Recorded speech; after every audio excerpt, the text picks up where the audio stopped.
Mushroom কার কার ভালো লাগে? আমার তো ভীষণ ভালো লাগে। আজকে বানাতে যাচ্ছি সমোচার পুর, তাও আবার মাশরুম দিয়ে চিকেন কিমা। প্রথমে মাশরুমগুলো পরিষ্কার করে নিলাম, তারপর স্লাইস করে নিলাম।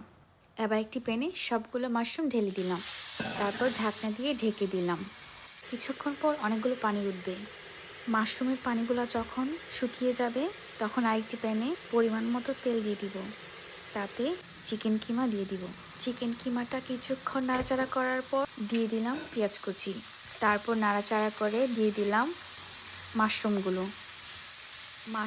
নাড়াচাড়া করার পর দিয়ে দিলাম স্বাদ মতো চিলি ফ্লেক্স। আমার মাশরুম কিমাটা আজকে আমি এতটা স্পাইসি করব না, আপনারা আপনাদের পরিমাণ মতো স্পাইসি দিয়ে দিবেন। তারপর দিয়ে দিলাম গোলমরিচের গুঁড়ো, তারপর দিয়ে দিলাম ক্যাপসিকাম। এখানে 3 রকমের ক্যাপসিকাম ছিল।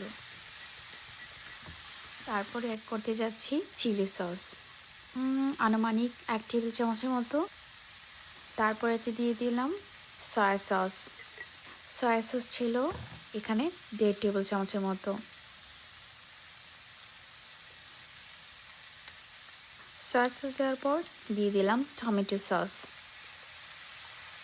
তারপর সবগুলা ভালো করে নাড়াচাড়া করার পর তারপর দিয়ে দিলাম সুগার 1 টিস্পুনের মতো। আমি তো ভুলেই গিয়েছিলাম, সল্টও কিন্তু দিয়েছিলাম অনেক আগে। শেষে ধনেপাতা কুচি দিয়ে দিলাম।